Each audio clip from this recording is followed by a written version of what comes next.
Hey everybody, welcome back to a Hispanerd video edition. I know I don't do these a lot. The majority of my geek news and conversations happen on the podcast.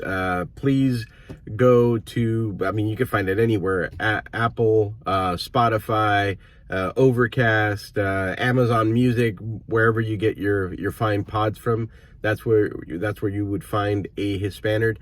I wanted to jump in really quick and talk about Henry Cavill. Specifically because I'd made a video congratulating him on making it back to Superman.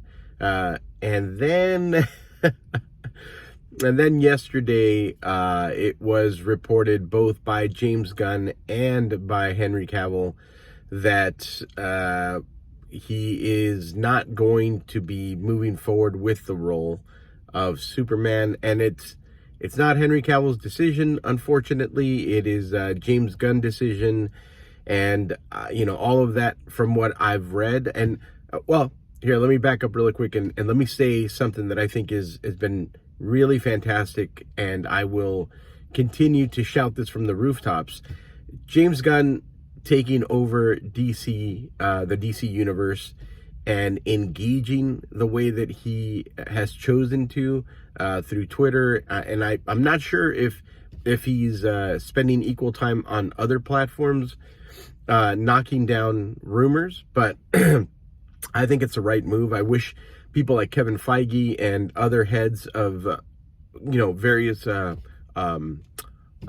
studios would go ahead and do that, because there's so much wild speculation and news that is now getting posted, and it doesn't matter if it's real or not. It just it's like a combination of wishful thinking and trying to get to it first, and maybe by guessing correctly, they might actually come 99% close, and then they can claim that they got to it first. I think it's very rare nowadays, or maybe not, I don't know, that you would have an insider that is leaking information to you. I think that's super dangerous for people that work in the business. You could potentially lose a really great gig doing that. I use myself as an example. I can be very transparent. I work for Disney, and I work for Disney as a sketch artist, which means that I have access to nothing in my day-to-day.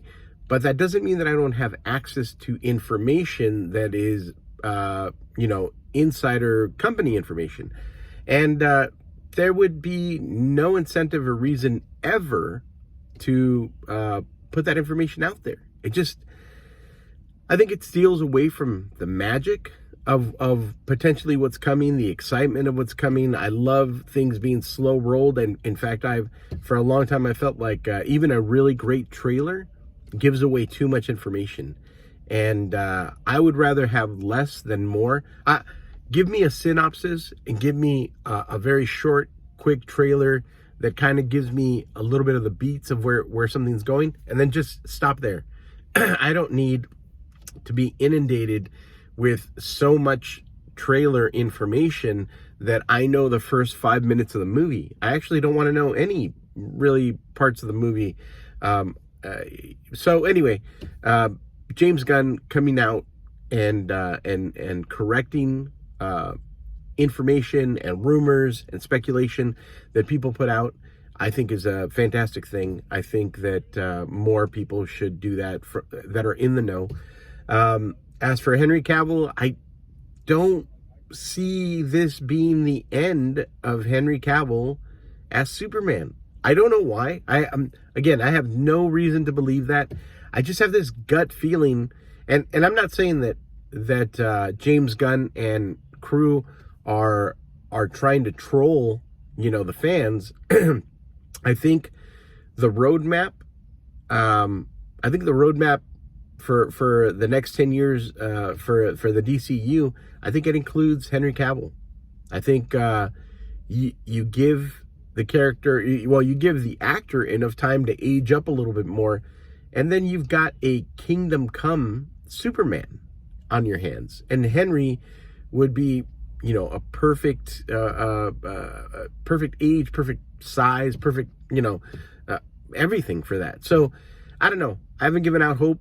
I think Henry might still make his way back to Superman, back to the DCU, but I'm excited to see what kind of roadmap James Gunn and his writing partner have created and built. Like I'm excited to, even the little synopsis that he's writing, that James Gunn is currently writing and has been writing the Superman movie that will be coming out eventually, is that he's taking Superman back to his very early days at the Daily Bugle. So this is a Superman just out of college, definitely uncomfortable with his role as Superman, uncomfortable with his role of hiding among humanity, trying to pass off as a human, in a big city. If you think about it, like he's been in isolation his entire life, living in a small town. I partially grew up in a small town, for a period of my life, and it's a much different experience than living in the city, and it's much easier, and there's just less stress. So to go from that to, every second of every day, the Superman part of him being needed in the big city, and then the struggles of trying to pass as human, and learning and developing around, people that don't have your ethics and your morals that you grew up with. I think that's a good story to tell, and I think it's a good setup for the beginning of a brand new universe. So the other thing that got announced is Patty Jenkins. She put out a statement, the director of Wonder Woman 1 and 2, and she explained how she did want to play ball. It was not her that, she wasn't the one that was against making changes to Wonder Woman, but at this time, that Wonder Woman, the Gal Gadot, Patty Jenkins Wonder Woman, does not fit within the roadmap that James Gunn and his writing partner have developed. So I think this is what the DCU needs. They need a fresh start. There's 4 movies left, to put out, and after that's done, then we get a brand new DCU universe with an actual plan. And I very much look forward to that. I look forward to the stories that are going to be told. And I'm just hoping that they cater to families, they cater to children, they cater, to a broad audience, and that story is king above everything else.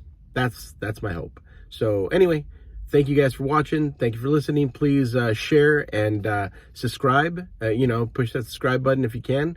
And follow me along on Twitter and Instagram and, my podcast and everything else. Appreciate you guys. Thank you. And I will talk to you later. Bye.